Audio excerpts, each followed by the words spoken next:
지금 이 장면 보셨습니까? 독도 남동쪽 해상, 정확히 16.4km 지점에서 중국 어선 3척이 동시에 포착됐습니다. 시간이 새벽 2시 17분. 속력은 18노트 이상, 형태는 전형적인 선단 전개 형태입니다. 정확히 말하면 어선이라는 말은 과장된 표현일지도 모르겠군요. 선체 상단에 달린 안테나 구조, 해상 통신 시스템이 일반 어선 수준을 훨씬 초과하고 있어요. 위장된 민병선 혹은 해군 보급선일 가능성도 배제할 수 없습니다. 하지만 지금까지라면 통상적으로 해군이 고주파 경고음을 먼저 쐈을 겁니다. 그리고 방송 경고도 따라붙었겠죠. 그런데 오늘 밤은 다릅니다. 어떠한 경고도 없었고 통신도 차단된 채 정찰 드론만 조용히 작동 중입니다. 이건 기존 작전 매뉴얼을 전면적으로 무시하는 행동 아닙니까? 정확히 말해 새로운 매뉴얼이 작동한 걸로 보입니다. 지난주 청와대 국가안보실 회의 이후 경고 없는 타격 권한을 부분적으로 승인했다는 정보가 흘러나왔습니다. 특히 독도와 인근 해역은 즉각 반응 권역으로 재분류됐다고 들었어요. 그게 사실이라면 지금 이건 시범 대응일 수 있죠. 그렇다면 왜 경고 없이 가만히 있는 거죠? 아직 타격을 하지도 않고요. 혹시 의도적으로 중국 측의 반응을 유도하려는 심리전 아닐까요? 가능성 있습니다. 일종의 전자전 포지션이라고 볼 수 있어요. 현재 해역 상공에 떠 있는 드론은 통상 정찰용이지만 열적 타격 장비가 탑재된 전술 드론일 수도 있습니다. 실제로 이와 유사한 사례가 있었습니다. 작년 인도네시아 해역에서 불법 조업 선단을 4분 만에 제거한 것도 바로 이 방식이었죠. 하지만 그때는 인도네시아였습니다. 이번엔 다릅니다. 이번엔 중국입니다. 이건 전략적 무게감이 완전히 다르죠. 중국은 무인기 공격에 대해 군사적 대응을 언급한 적도 있지 않습니까? 그렇습니다. 그런데 지금은 상황이 다릅니다. 우선 이 세척은 민간기를 위장했지만 한국 해군이 전술적 침투로 간주할 수 있는 조건을 거의 다 갖췄어요. 12L이 기준을 넘었고 통신 대응이 없으며 진입 방향도 수상합니다. 국제해양법상 충분한 대응 근거가 됩니다. 게다가 주목할 점은 일본의 반응입니다. 독도에 대해 가장 민감하게 반응하는 국가 중 하나인데 지금껏 아무런 공식 언급이 없습니다. 오히려 일본 내부 보수 매체들이 한국이 중국 민병선 대응에 있어 독자 노선을 걷고 있다며 조심스럽게 긍정적인 톤을 보이고 있어요. 일본도 알고 있는 겁니다. 이건 독도 영유권의 문제가 아니라 중국의 회색지대 전략에 맞서야 한다는 거죠. 민간을 가장한 반군, 어선을 위장한 전술정. 이게 단순한 조업이 아니라 정보 수집, 전자전 교란 가능성까지 있는 상황입니다. 그런데 흥미로운 점은 미국의 반응입니다. 과거 같았으면 즉각 자제를 요청했을 텐데 이번에는 조용합니다. 국무부는 해당 지역의 해양 안보에 관심을 갖고 있다고만 했을 뿐이죠. 마치 한국이 먼저 움직이도록 길을 열어주는 듯한 뉘앙스입니다. 사실상 미국은 묵인하고 있다고 봐야죠. 최근 LIG넥스원과 하나가 미 해군의 정밀 유도무기 공급을 논의하면서 미 측의 전략적 계산도 변하고 있습니다. 일본보다는 한국이 동북아 해양 안보에 실질적인 기여를 할 수 있다는 인식이 커졌어요. 그럼 결국 이번 작전의 진짜 목표는 무엇일까요? 단순히 중국 어선을 내쫓는 건가요? 아니면 근본적인 메시지를 전달하려는 걸까요? 단호하게 말하죠. 이번 작전은 경고 없는 자위권의 실전을 선언하는 첫 신호입니다. 경고 방송, 협박 통신 따윈 이제 안 하겠다는 겁니다. 12L이 넘으면 바로 제거. 그간 누적된 회색지대 도발에 대한 대한민국의 공식적이고 구조적인 반격입니다. 만약 오늘 밤 실제 타격이 발생한다면 이건 아마도 동북아 해양 룰이 바뀌는 순간이 될 겁니다. 한국은 더 이상 관망하는 국가가 아니라 해상 주권의 룰세터로 변모하는 거죠. 그리고 그 시작은 조용한 밤, 경고 한마디 없이 감지된 어선 세척, 이 사소해 보이는 무대가 역사의 전환점이 될 수도 있겠네요. 이번에 공개된 자료 보셨죠? 청와대에서 비공개로 소집된 국가안보회의 회의록 일부가 언론에 유출됐습니다. 가장 충격적인 부분은 독도 12해리 이내 접근 시 무조건 즉각 타격을 허용한다는 내용이었어요. 게다가 정규 군함뿐 아니라 민간 어선 형식도 예외 없이 적용됩니다. 그게 사실이라면 이건 단순한 대응 방식을 넘어서 작전 교리 자체가 바뀐 거죠. 지금까지 한국은 언제나 국제적 이미지 때문에 선제 공격이란 단어조차 조심스럽게 써왔습니다. 그런데 이번엔 대통령 직권으로 사전 경고 없이 직접 타격을 승인한 겁니다. 이런 선례가 과거에도 있었던가요? 유일하게 유사한 상황이 있었던 건 2010년 연평도 포격 이후입니다. 하지만 당시에도 대응 사격 수준이었고 이번처럼 명문화된 선제 타격 매뉴얼은 없었죠. 중요한 건 이번 조치가 법적으로도 방어적 정당성을 갖췄다는 겁니다. 국제법상 잠재적 위협에 대한 예방적 자위권으로 포장할 수 있어요. 하지만 외교적 후폭풍을 감안하지 않을 수 없죠. 중국은 당연히 선제 공격은 침략 행위라고 비난할 테고, 일본도 독도는 분쟁 지역이라는 논리로 한국의 주권 행사를 문제 삼을 가능성이 높습니다. 과연 그 부담을 감수하고서라도 밀어붙일 가치가 있는가? 이게 핵심입니다. 대신 생각해 보세요. 그 부담을 감수하고서라도 하지 않으면 매년 반복되는 중국 민병선의 도발, 위장된 전자전기기 탑재, 정보 수집 시도는 멈추지 않습니다. 작년 한 해에만 독도 인근에 접근한 중국 선박이 174회였고 그중 절반 이상이 식별불능 통신 장비를 보유하고 있었습니다. 그 통계는 무섭네요. 그런데 그걸 근거로 대통령이 국회를 거치지 않고 단독 결정을 내린 것도 전례 없는 조치 아닙니까?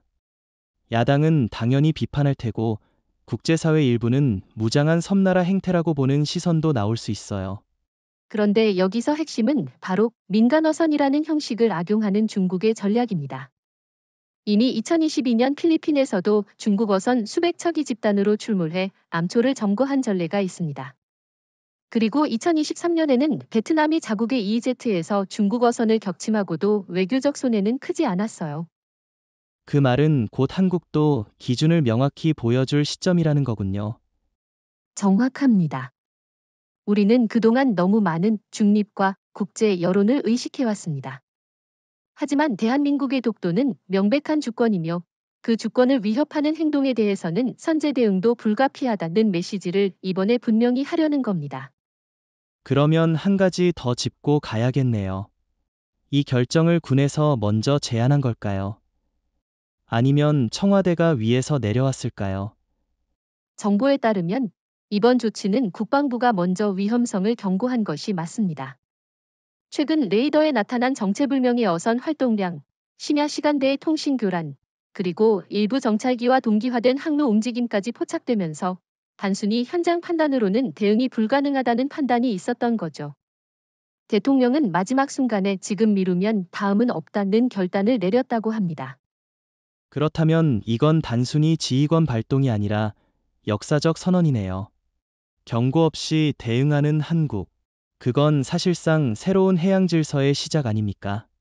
오늘 오전 7시 대한민국 국방부가 발표한 긴급 브리핑 자료를 보셨나요? 제목은 딱 한 줄이었습니다. 독도 방어구역 실사격 대응 작전 개시, 그야말로 선언이었죠. 특히 독도 활력 고정구역이라는 신조어까지 공식 문서에 명시됐습니다. 단순한 대응 작전이 아닙니다. 이건 법적 군사적으로 독도를 완전한 작전기지로 선포한 겁니다. 놀라운 건 속도입니다.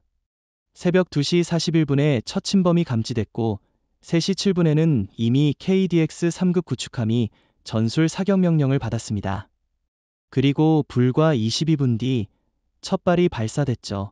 3시 29분. 정확히 1번좌표에 위치한 중국 어선 한 척이 완전 소실됐습니다. 열화상 영상에는 선체가 두 동강 나면서 빠르게 침몰하는 장면이 담겨 있었죠. 그 영상은 전 세계에 충격을 줬습니다. CNN은 전례 없는 해상 응징이라고 보도했고 일본 NHK 조차 독도에서 군사작전이 펼쳐진 건 처음이라고 했습니다. 심지어 중립적인 노르웨이 언론조차도 한국이 이 지역의 법과 질서를 만들고 있다고 평가했어요. 이건 단순한 지역 방어가 아니라 해상 주권의 외교적 외침입니다. 하지만 두 척의 중국 선박이 즉각적으로 방향을 틀고 전속력으로 북상한 건 매우 상징적입니다. 즉, 그들도 알았다는 거죠. 이건 단순한 경고 사격이 아니라 실제 사살 작전이라는 거려. 그들이 회항한 건 무서워서가 아니라 완전히 무력화될 수 있다는 공포 때문일 겁니다. 말 그대로 반격할 틈도 없이 사라졌어요. 그리고 더 주목해야 할 건 이번 작전에 사용된 무기 체계입니다. 공개된 바에 따르면 이번 사격에 투입된 건 함정 장착형 레이저 유도 포탄 투발 시스템입니다. 정확도는 오차 1.2m 이내. 특히 해군이 개발한 신형 전술 드론이 실시간으로 선체 재질과 온도 변화를 분석해 탄착 지점을 자동으로 재설정했다는 정보도 있습니다. 이건 단순히 해군이 강해졌다는 차원이 아니죠. 한국이 이제 무력 시위를 기술적으로도 예술 수준으로 끌어올렸다는 얘기입니다. 전투가 아니라 정밀한 외과 수술처럼요. 실전에서 그 정도 정밀도가 나온다는 건 앞으로 중국은 무력 시위를 할 수 있는 공간 자체를 잃었다는 말이 됩니다. 중국은 현재 공식 입장을 내지 못하고 있습니다.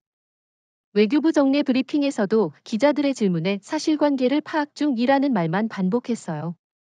심지어 중국 관영 언론은 이번 사태를 보도하지 않고 SNS 검열만 강화하고 있습니다. 내적으로 얼마나 당황하고 있는지 보여주는 장면이죠. 게다가 이건 단발적인 작전이 아닙니다. 국방부 발표에 따르면 화력 고정구역은 향후에도 상시 유지되며 필요시 항공기 잠수함 위성까지 동원 가능한 유연한 대응 체계를 갖춘다고 했습니다. 즉, 앞으로는 선박만이 아니라 공중 수중 침범까지도 즉각 타격 대상이라는 뜻이에요. 그러니까 이제는 명확해진 겁니다. 독도는 더 이상 외교적으로만 관리되는 상징이 아니라 완전 무장된 전략 요새입니다. 거기에는 레이더, 미사일, 드론, 정찰 시스템이 상시 배치되어 있고 심지어 해양 작전통제센터와 연계된 실시간 판단 체계까지 가동 중이죠. 그렇다면 한 가지 더 질문이 생깁니다. 일본은 과연 이 상황을 어떻게 받아들일까요? 독도 문제에서 가장 민감한 나라임에도 불구하고 지금껏 아무 반응이 없습니다. 혹시 이 사태를 계기로 독도에 대한 일본의 공식 입장에도 균열이 생기게 되는 건 아닐까요? 가능성 충분하죠. 왜냐하면 이번 사태는 한국이 독도를 단독으로 방어했다는 선언이자 일본은 방관했다는 상징이기도 하니까요. 국제사회는 그렇게 받아들일 겁니다. 이제 독도는 사실상 한국이 책임지고 관리하는 실질 주권 지역이라는 인식이 고착화될 가능성이 커졌어요. 베이징 외교부가 오늘 공식적으로 입장을 냈습니다. 중국은 독도 인근 12해리 영해를 인정하지 않으며 해당 해역은 누구에게도 속하지 않는다. 이 문장 하나로 사실상 한국의 자위권 발동을 부정한 셈이죠. 하지만 흥미로운 점은 그 와중에도 중국은 단 하나의 군함도 현장에 투입하지 않았다는 겁니다. 그게 바로 핵심입니다. 말은 강경하지만 행동은 소극적이죠. 만약 진짜로 그 해역이 공해라면 왜 중국 해군은 공호위 D급 구축함 하나도 안 보내고 있는 걸까요? 왜 드론조차 접근시키지 못하고 있죠? 그 자체가 스스로 위험성을 인식하고 있다는 방증 아닐까요? 중국 측 입장에서 봤을 때 이건 일종의 딜레마입니다. 명분상으로는 민간 어선 공격에 대해 응징해야 하지만 실상은 그 어선들이 군용 설비를 갖춘 민병선이었고 국제법상 위장 선박은 교전 대상이 됩니다. 즉, 반격하려면 스스로 위장 정찰 활동을 인정해야 하니까 입이 묶인 겁니다. 게다가 타이밍도 최악이죠. 중국 내부에선 최근 홍수 피해와 경기 침체로 민심이 극도로 흔들리고 있고 그런 상황에서 동해에서 한국과의 정면 충돌은 리스크가 너무 큽니다. 대만 해협도 긴장한 상태고 남중국해에선 필리핀과 미국이 연합훈련 중이죠. 선택지가 너무 제한적입니다. 그러니까 지금의 강한 말 플러스 약한 행동은 일종의 중국식 위신 보존 방식이라는 말씀이군요. 내부에는 강경하게 보여야 하고 외부에는 충돌을 피해야 하니 외교부는 성명을 내고 군은 뒤로 물러나는 이중 구조. 정확히 말하면 안 할 수밖에 없는 것입니다. 독도 주변 해역에 배치된 한국군 전력은 단순한 순찰이 아닙니다. 지금 작전 명령 하달 이후 KDX-3 구축함 2척, 1800톤급 잠수함 1척, 고고도 감시 드론 3기, 정밀 유도 포탑까지 완비된 상태입니다. 중국 입장에선 오히려 한 발 더 내딛는 게 위험이죠. 그리고 미국의 반응도 주목할 만합니다. 미국 국방부는 해당 해역은 한국이 실효 지배 중이며 현장 상황에 대한 판단은 동맹국의 판단에 따른다고 밝혔어요. 이건 사실상 우리는 개입하지 않는다는 말이자 한국의 단독 판단을 존중한다는 의미죠. 게다가 일본 역시 침묵 중입니다. 평소 같았으면 독도는 일본 땅이라는 상투적 멘트를 외무성에서 던졌을 텐데 이번엔 한마디도 안 했어요. 한국이 실사격을 감행한 직후 일본 내 여론도 조심스러워졌고 심지어 일부 보수 매체는 중국 민병선의 도발을 좌시해서는 안 된다며 한국 편을 드는 기사를 내기도 했습니다. 상황이 이렇게 되면 결국 중국은 외교적으로 고립되고 군사적으로도 제약받는 겁니다. 그 와중에 한국은 독도 12해리 영해를 실전에서 인정받는 효과를 거두는 거죠. 즉, 법적인 인정은 없더라도 사실상의 영토 확장이 이뤄지고 있다는 말입니다. 국제정치에서 중요한 건 종이 위의 조약보다 현실의 힘입니다. 누가 거기를 지키고 있고 누가 행동으로 보여주느냐. 그 관점에서 보면 이번 사태는 독도를 중심으로 한 해양 질서에서 한국이 룰메이커로 올라선 첫 사례라고도 볼 수 있겠네요. 그리고 그 룰은 지금처럼 조용히, 단호하게, 그리고 되돌릴 수 없게 만들어지고 있는 중입니다. 중국은 겉으로는 소리치지만 안으로는 뒤로 물러서고 있고 일본은 아무 말도 하지 못하며 미국은 묵인하고 있습니다. 그 속에서 한국은 독도를 말이 아닌 실력으로 방어해내고 있습니다.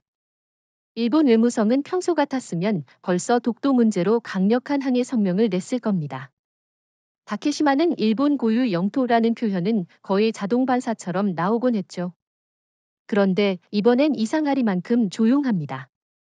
독도 인근에서 실탄이 발사됐고 중국 선박이 침몰했는데도 일본 정부는 아무런 반응을 내지 않고 있어요. 그게 의미심장하죠.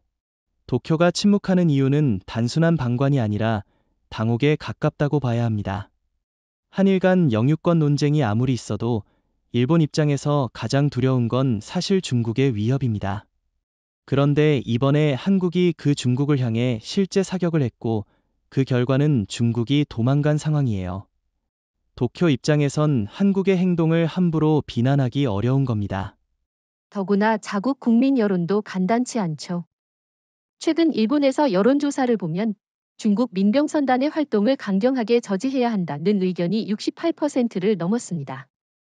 그런데 정작 일본 자위대는 행동하지 않고 있고 한국 해군이 먼저 움직인 상황. 이건 일본 정부 입장에서 꽤 불편한 그림이죠. 사실 일본 내 보수 언론조차도 이번만큼은 한국을 비판하지 않고 있습니다. 산케이 신문조차 한국 해군이 중국의 불법 해양 활동에 대해 실질적 대응을 시작했다며 한 발 물러선 논조를 보이고 있어요. 이건 이례적입니다. 즉, 일본 내 여론과 정치가 이 사태를 바라보는 시선이 갈라지고 있는 거죠. 흥미로운 건 일본 방위성 내부 보고입니다.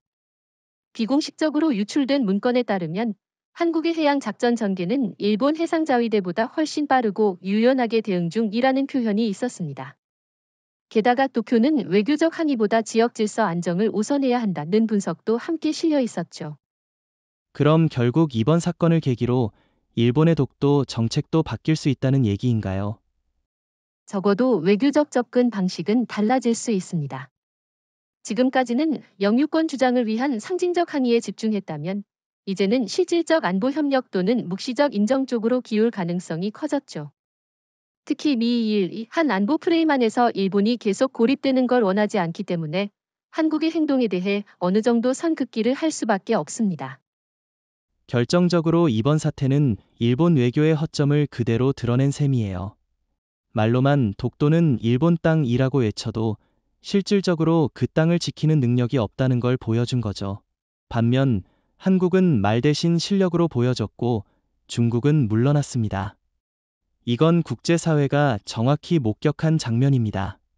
그리고 그 국제사회는 냉정하죠. 누가 그 바다를 실질적으로 통제하느냐, 누가 도발을 막아냈느냐, 누가 그 해역에서 책임을 지고 있느냐. 이번에는 명백하게 한국이 승자입니다. 일본은 독도에 대한 주장만 남았고 한국은 행동과 결과를 가져갔습니다. 백악관 국가안보회의 NSC는 오늘 정례 브리핑에서 짧은 입장을 냈습니다. 모든 관련 당사국은 자제를 유지하고 해양 질서를 지키는 데 노력해야 한다. 예의상 나오는 전형적인 우려 표명이죠. 하지만 같은 시각 미국 내 한 싱크탱크에서 유출된 문건은 분위기가 전혀 달랐습니다. 그 문건, 펜타곤 산하 합참 전략분석국에서 작성한 것으로 알려졌죠. 제목도 인상적이었습니다. 비대칭적 해상 거부, 중국 해상 민병대에 맞선 한국 모델 요약하면 대한민국의 비대칭 해양 통제 전략은 중국 민병 해양 세력에 대한 최적 대응안이라는 내용이에요. 내용을 보니 굉장히 구체적입니다. 한국이 적용한 무경고 선제 타격 플러스 초정밀 무기 사용 플러스 실시간 해역 통제 체계는 중국의 회색지대 전술을 사실상 무력화시킨다고 평가하고 있어요. 미국조차 자국 해안경비대 모델보다 한국 모델이 실전성에서 5위에 있다고 결론 내렸습니다. 그도 그럴 것이 미국은 남중국해에서 중국의 어선형 민병대에 계속 밀리고 있죠. 필리핀 지원작전에서도 미국 해군은 직접 공격을 피하고 항상 필리핀 해경 뒤에 서는 식이었습니다. 반면 한국은 이번 작전에서 먼저 쏘고 더 정확히 맞히고 그리고 입도 열지 않았다는 평가를 받았죠. 이건 단순히 무력 시위가 아닙니다. 미 국방부 분석에 따르면 한국 해군은 이미 마비 목표치를 정확히 계산해 민병선단의 심리와 물류 라인을 차단한 거예요. 실탄을 쓰지 않아도 한 척만 침몰시키면 나머지는 스스로 회항할 수밖에 없는 구조를 만든 겁니다. 이건 전략입니다. 그리고 미국은 이걸 보고 감탄 중입니다. 그러니까 백안과는 우려라고 말하지만 펜타곤은 사실상 참조하고 학습하자는 태도라는 거군요. 흥미로운 이중적 반응입니다. 겉으로는 동맹 갈등을 피하면서도 실제론 한국의 방식이 중국을 상대하는 새로운 전범이라는 인식을 공유하고 있다는 증거입니다. 그리고 한 가지 더 짚어야 할 게 있어요. 이번 유출된 보고서 중 일부에서는 해당 방식은 미 한연합작전 시 대만 유사시 적용 가능성도 언급됐습니다. 즉, 한국이 동해에서 보여준 이 모델이 남중국해, 대만 해협에까지 확대될 수 있다는 겁니다. 만약 그렇다면 중국은 두 가지 위협을 동시에 받아야 합니다. 하나는 미국의 전략 무력이고 다른 하나는 한국의 전술 실무력. 그리고 솔직히 말해서 지금 중국이 더 두려워하는 건 당장 쏘는 한국일 가능성이 큽니다. 왜냐하면 미국은 협상 여지가 있지만 한국은 지금 실제로 썼거든요.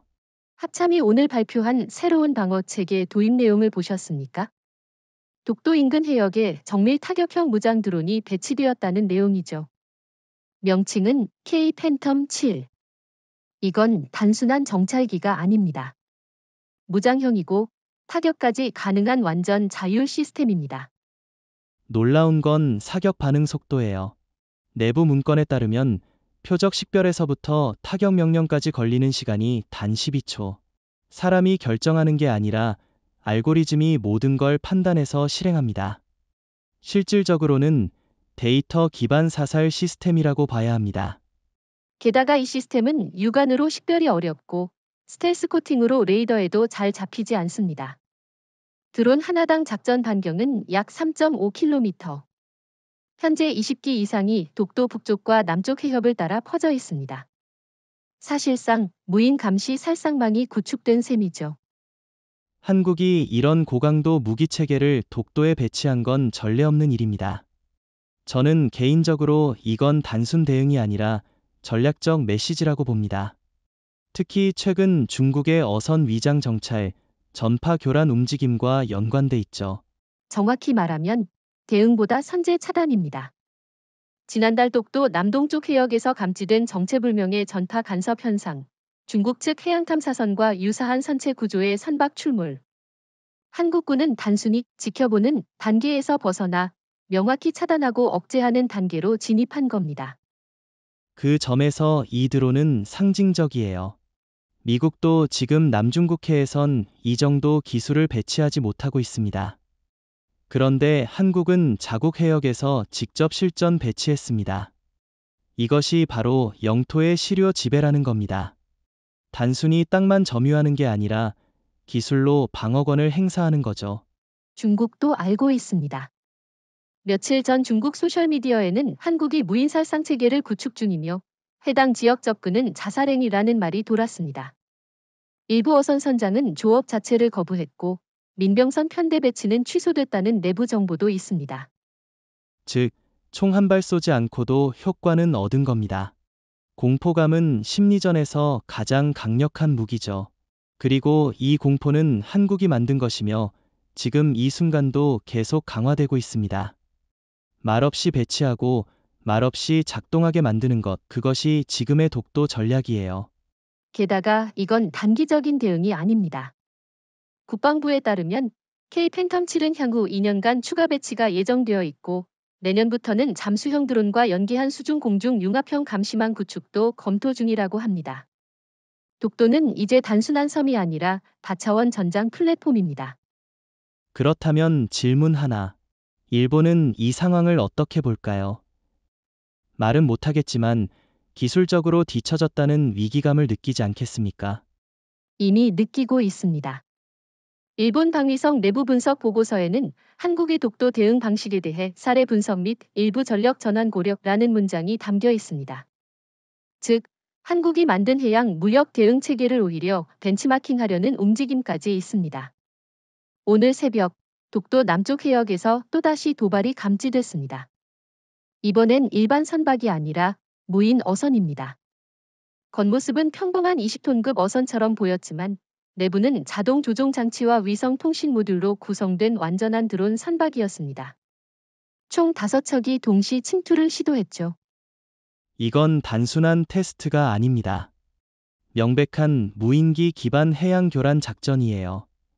최근 중국이 남중국해에서 시험 운영한 보아이급 무인 정찰선을 민간 어선 형태로 위장한 것으로 보입니다.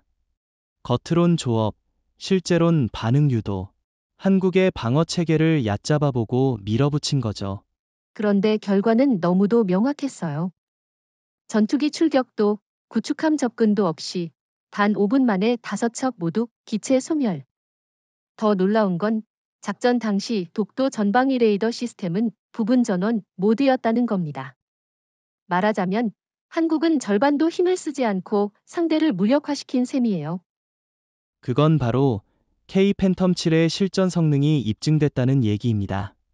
정식 교전 명령 없이도 자율 분석 자율 조준 자율 타격이 순차적으로 자동 실행됐고 드론 한 대당 평균 교전 시간이 14초에 불과했어요.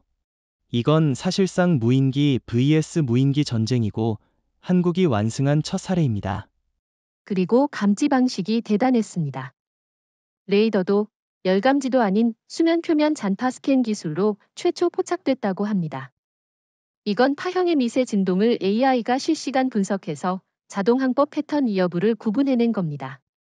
다시 말해 사람이 조종하는 선박과 기계 조종 선박을 물결로 판별한 거죠. 중국은 분명히 충격을 받았을 겁니다. 왜냐하면 이건 그들이 자랑하던 민병 드론 선박이 무용지물이 됐다는 뜻이니까요. 게다가 한국이 이걸 외부에 자랑하지 않고 조용히 처리했다는 점이 더 치명적입니다. 세계는 언론으로 보지만 베이징은 신호로 압박받는 거니까요. 국방부는 이번 사태에 대해 공식 발표조차 하지 않았습니다. 단 한 줄의 성명도 없고 기자회견도 없어요. 모든 건 위성 영상 분석 자료와 잔해 수거 보고서 한 장뿐입니다. 이건 의도적인 무언의 과시입니다. 말하지 않아도 알게 만들겠다는 강한 메시지죠. 그 방식이야말로 지금의 한국이 추구하는 전략이에요. 군사행동은 조용히, 효과는 확실하게. 더 이상 국제사회에 향해 소리치지 않고 결과로 말하는 외교군사 복합형 억제 전략입니다. 중국, 일본, 심지어 미국도 이제 한국의 조치를 예의주시하게 된 이유입니다. 그런데 흥미로운 점은 해당 무인 어선이 접근한 항로가 지난달 중국 해양조사선이 썼던 경로와 거의 동일하다는 겁니다. 심지어 출발 위치도 푸젠성 인근이었고 통신 주파수 대역도 거의 유사했어요. 이건 민간 위장이 아니라 준군사 작전이라고 봐야죠. 그렇다면 중국은 내부적으로도 시인하지 못할 교란전을 감행한 셈인데 오히려 당한 건 자신이라는 거네요. 이번 사건은 한국이 단순히 방어 성공한 게 아니라 중국의 전술 실패를 유도해낸 사건이라고도 볼 수 있겠습니다. 중국 네이비 포럼에는 벌써 한국은 이제 독도 근처에 접근하는 모든 전자 신호를 실시간으로 무력화할 수 있다는 글이 올라왔고 일부 군사 전문가는 이 지역은 접근 불가 구역으로 인정해야 한다는 주장을 폈습니다. 한국은 총도 안 쐈고 성명도 없었지만 이미 해역 하나를 사실상 금지 구역으로 만들어냈습니다. 믿기 힘든 소식이 하나 전해졌습니다. 러시아 해군 참모부 산하 해양정보기술국이 최근 한국 측의 비공식 채널을 통해 협력 요청을 보냈다고 합니다. 주제는 놀랍게도 위장 민간 선박 탐지 알고리즘 공유. 즉, 한국이 독도에서 사용한 그 정밀 식별 시스템에 대한 기술적 자문을 요청한 겁니다. 러시아가요? 한국에? 이건 상당히 이례적입니다. 냉정하게 말하면 러시아는 지금까지 무기 체계에 있어선 절대 기술 자존심을 굽히지 않았던 국가죠. 그런데 이번엔 먼저 접근해온 겁니다. 그 자체가 한국의 해양 정보전 기술이 세계 최상위 수준임을 인정했다는 의미입니다. 실제로 러시아는 최근 흑해, 북극 항로, 극동 연해주 인근에서 정체불명 민간 선박 침입을 연이어 겪고 있습니다.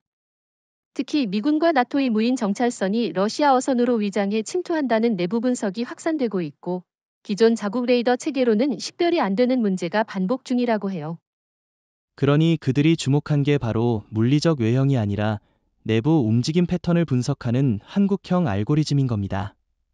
K 팬텀 7이 표적의 물결 흔들림, 속도 유지 주기, 자동항법 궤적을 통해 사람이 탑승 중인지 AI가 조종 중인지 판별해낸 사례는 이미 미 국방부 내부 보고서에서도 높게 평가됐습니다. 흥미로운 건 러시아가 이 기술을 요청한 경로가 외교부 국방부가 아닌 산업기술협력 채널을 통한 비공식 통신이었다는 점입니다. 즉, 기술적으로 배워가고 싶지만 군사적 자존심은 지키고 싶었다는 해석이 가능합니다. 그만큼 절박하다는 얘기죠. 반대로 보면 이제 한국은 단순히 무기를 수출하는 나라가 아니라 군사 작전 개념과 알고리즘을 수출하는 나라가 되어가고 있다는 증거입니다. 총알보다 판단 체계를 수출하는 국가. 이건 미국조차 지금까지 독점해온 영역이었습니다. 일본과는 완전히 대비됩니다. 일본은 여전히 수동형 대응에 그치고 있고 독자적인 식별 기술도 부족한 상황입니다. 심지어 중국 무인 해양 드론이 오키나와 인근에 출현했을 때 일본 해상자위대는 전자신호만 기록하고 접근조차 못했습니다. 반면 한국은 탐지 판별 제거까지 1분 안에 마무리했죠. 그래서 요즘 군사 전문가들 사이에선 해양 AI 작전 3강으로 한국, 이스라엘, 영국이 언급되기 시작했습니다. 미국은 당연히 하드웨어 최강이지만 실전 운용에서 AI 기반 판단을 자동화한 국가는 의외로 많지 않거든요. 그리고 러시아가 그런 한국에게 기술 요청을 했다는 건 신호입니다. 한국이 규칙을 만드는 나라가 되고 있다는 신호. 여기서 한 가지 질문이 생깁니다. 한국은 이 요청을 수용해야 할까요? 아니면 전략적 자산으로 유지해야 할까요? 오늘 오전 국방부가 공개한 영상 보셨습니까? 독도 인근 해역에서 불법 침투 중인 중국 어선 한 척을 실시간으로 파괴한 장면이 담긴 영상이었습니다. 단 한 발, 단 7초, 단 한 척, 그리고 영상은 3개의 각도에서 촬영됐습니다. 전면, 열감지 항공뷰, 그리고 드론 위성 중계 화면. 이건 군사 작전이자 시각적 선언이에요. 네, 저는 그걸 보고 처음으로 대한민국도 이제 무력으로 말하는 나라가 되었구나 라는 걸 실감했습니다. 영상은 단순한 기록이 아닙니다. 전 세계를 향한 메시지였어요. 이 해역에 접근하면 경고는 없고 결과만 있다는 확고한 입장. 말보다 강력한 외교 수단입니다. 무엇보다 놀라운 건 7초라는 시간입니다.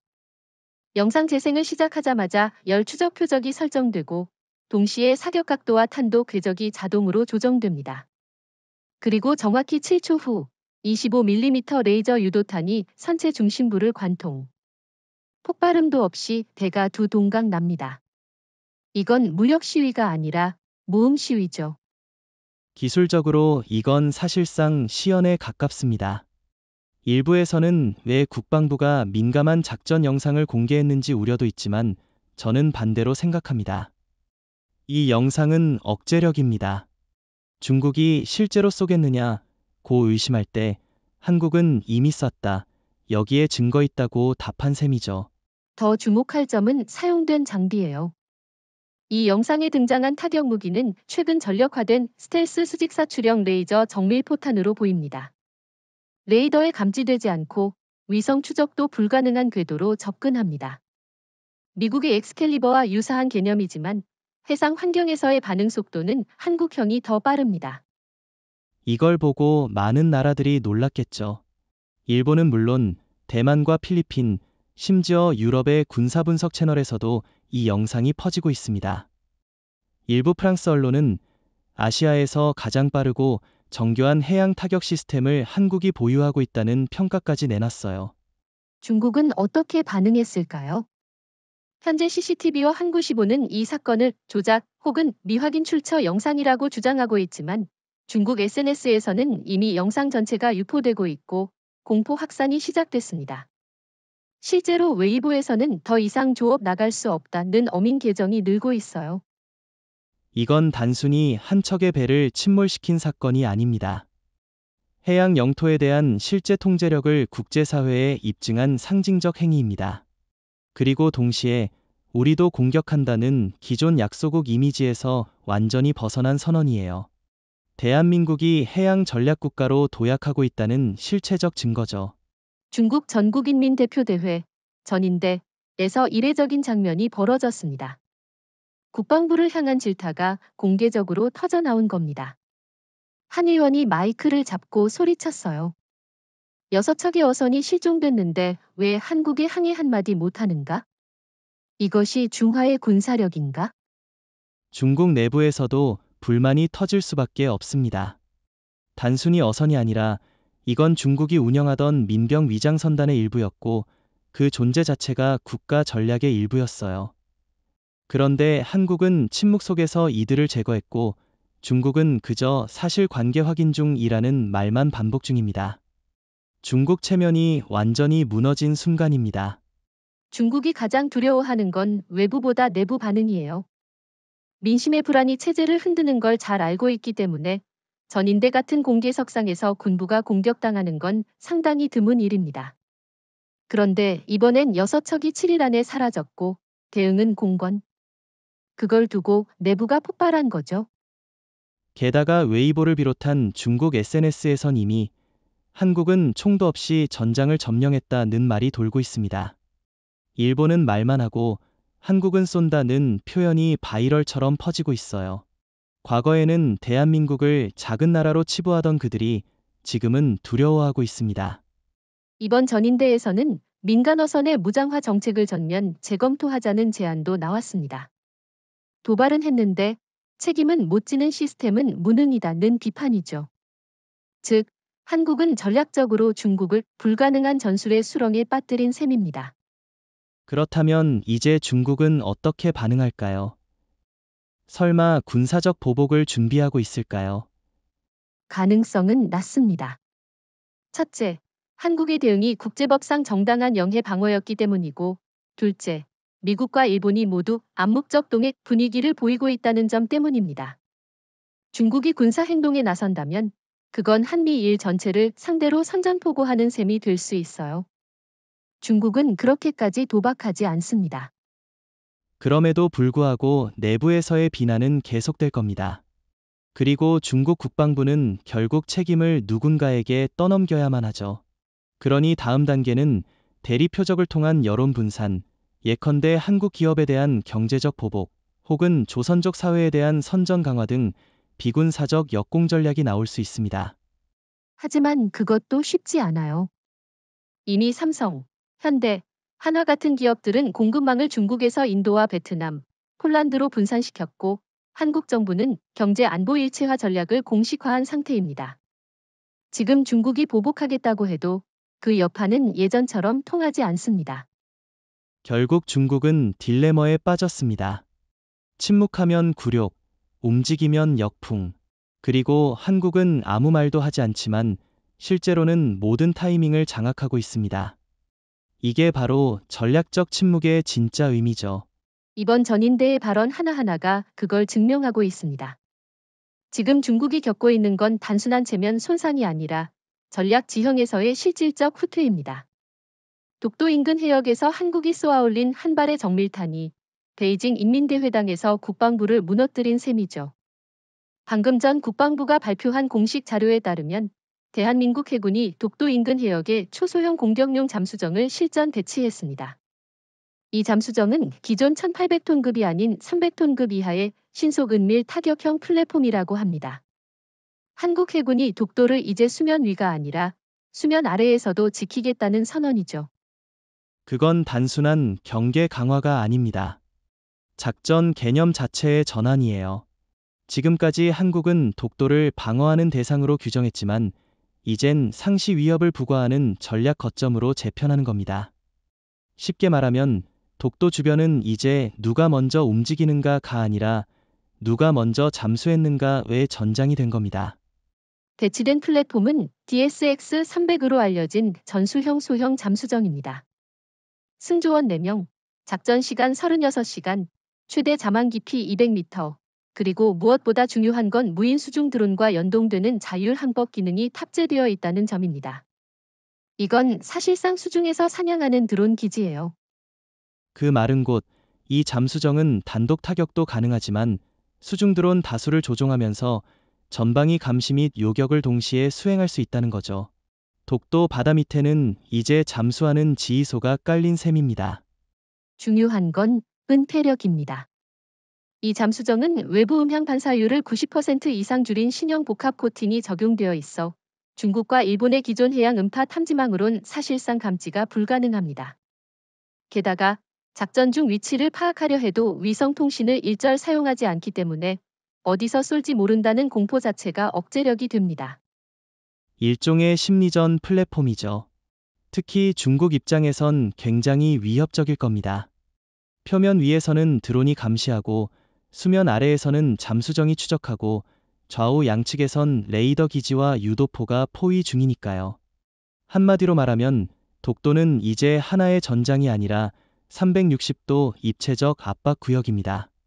게다가 이번 발표는 영상도 함께 나왔습니다.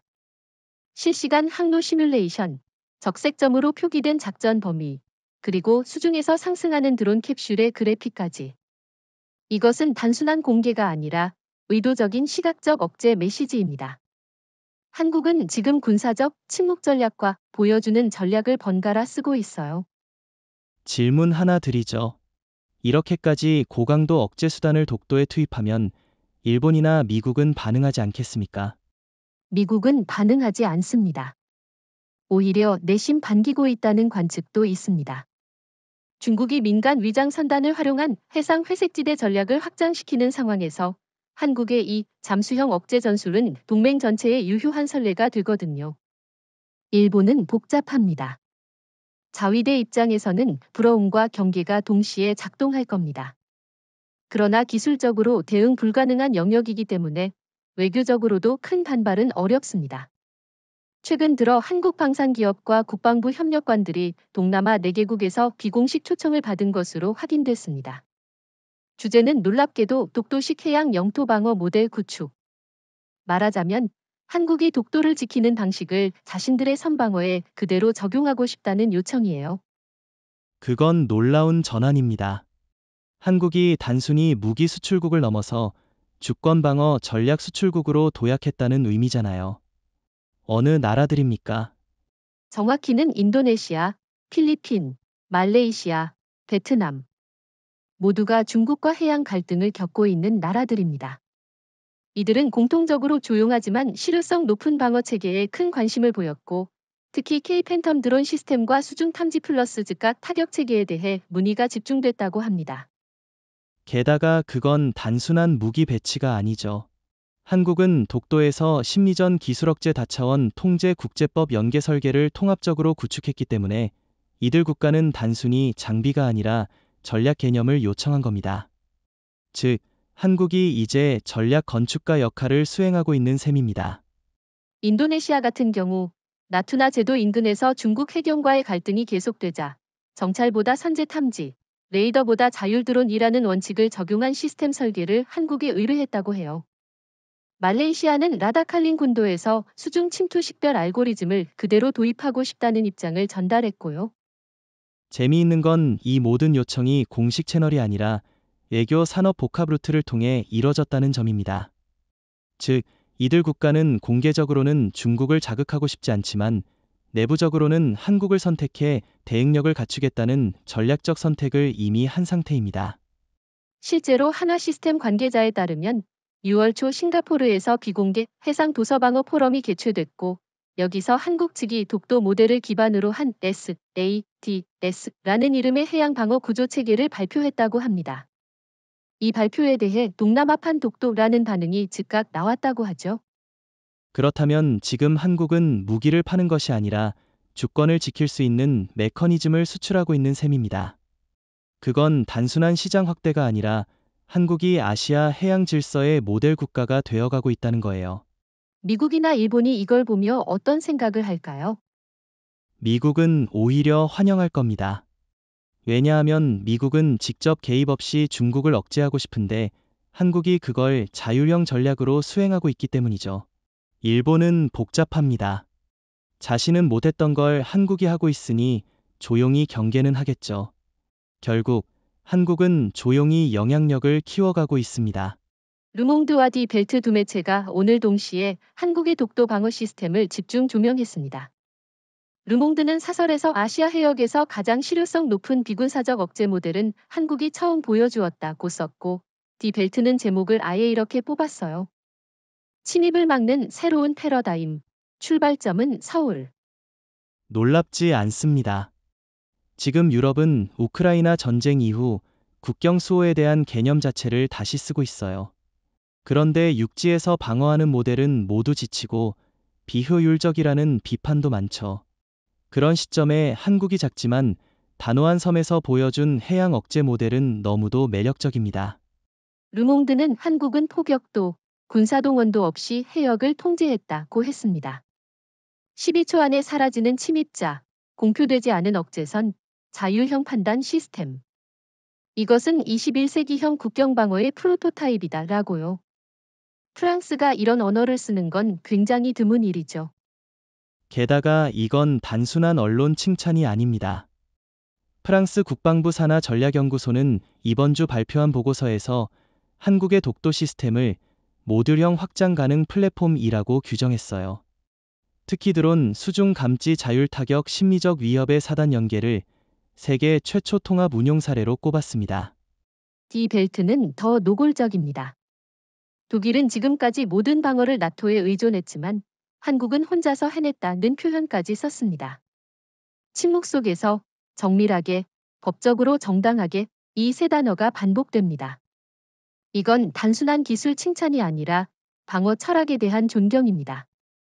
지금 프랑스와 독일 내부에서도 이런 흐름은 분명히 존재해요. 특히 프랑스령 폴리네시아나 독일의 북해 해상 에너지 시설 같은 고립된 전략 지점에 한국식 자율 방어 시스템을 도입할 수 있느냐는 논의가 확산되고 있습니다. 그 말은 곧 한국이 만든 선방어 모델이 글로벌 기준이 될 수 있다는 뜻입니다. 지금까지는 나토, 미국, 러시아가 전쟁의 규칙을 정해왔습니다. 그런데 이제는 한국 같은 비강대국이 억제의 규칙을 정립하는 사례가 등장한 겁니다. 이건 국제 질서의 상징적 전환입니다. 한국이 전투를 하지 않으면서 승리하는 법을 보여준 거죠. 우크라이나, 대만, 남중국해, 북극해, 흑해까지 지금 전 세계는 경계와 충돌의 시대입니다. 그런데 한국은 작은 해역 하나에서 스스로 경계를 만들었고 스스로 무너뜨리지 않았습니다. 그 균형 감각이 유럽에게는 너무 낯설고 너무 인상적인 겁니다. 오늘 오후 중국 농업농촌부 산하해양어업국이 전격 발표한 내용입니다. 해양 충돌 방지를 위해 추후 공지가 있을 때까지 모든 어선은 독도 인근 50해리 이내 접근을 금지한다. 이건 사실상 백기 투항 선언 아닙니까? 맞습니다. 겉으로는 충돌 방지라는 표현을 썼지만 실제로는 한국의 대응이 너무 정밀하고 압도적이었기 때문에 더 이상 접근 자체가 불가능하다는 고백입니다. 중국은 드론을 보내도 무인선을 보내도 잠수 장비를 투입해도 모두 감지당하고 제거됐습니다. 지금 이 조치는 실패를 인정하는 전략적 철수에 가깝습니다. 중요한 건 한국은 한 번도 외교적으로 중국을 공개 비판하지 않았습니다. 미사일도 안 쐈고 해양 전투도 없었습니다. 그럼에도 불구하고 중국이 먼저 움직였고 먼저 물러섰습니다. 이건 군사 승리가 아니라 전략적 승리입니다. 중국 내부에서도 충격이 큰 것 같습니다. 환구시보는 이례적으로 현실적 판단에 따른 일시적 조치라는 애매한 논조로 후퇴를 인정했고, 예의보에선 대한민국은 조용히 이겼다는 말이 해시태그로 올라왔습니다. 이제는 누가 더 말하느냐가 아니라 누가 말없이 결과를 만들었느냐의 시대라는 걸 모두가 체감하는 거죠. 이번 작전 전체를 보면 총성이 울린 적은 단 한 번, 그러나 5척의 침투 선박이 사라졌고 중국 전인대가 발칵 뒤집혔고 러시아가 기술을 요청했고 프랑스와 독일이 모델로 인정했습니다. 그리고 마지막엔 중국이 물러섰습니다. 이건 한 번의 실전, 15번의 반향이라고 해도 과언이 아닙니다. 독도는 지켜낸 것이 아닙니다. 지킬 필요조차 없게 만든 겁니다. 드론, 잠수정, 알고리즘, 억제선, 자율타격, 무인전투. 한국은 이 모든 것을 종합해 경고 없는 방어를 성공시켰고, 이제 그 효과는 국경이 아닌 전략 환경 전체에 퍼지고 있습니다. 흥미로운 건 미국도 조용히 한국 편에 섰다는 겁니다. 국방부 대변인은 영유권 분쟁 해역의 안정적 관리에 있어 서울의 해양 억제 시스템은 시사점이 크다고만 말했죠. 짧지만 사실상 한국의 방식을 인정한 것입니다. 이제 한국은 미국조차 따르는 억제 모델의 창조국입니다. 결국 한 발도 필요하지 않았던 전쟁. 싸우지 않고 이기는 가장 이상적인 안보 전략을 대한민국이 실행해낸 겁니다. 그리고 그 실험장은 독도였고, 그 무기는 전술이 아니라 의지였어요. 의지와 기술, 판단과 정적. 이 네 가지가 만들어낸 것이 바로 이번 승리입니다. 이제 더 이상 누구도 독도를 시험하지 않을 겁니다. 누구도 접근하지 않을 겁니다. 그리고 누구도 한국이 만든 이 조용한 질서의 중심에서 그 자리를 빼앗지 못할 겁니다.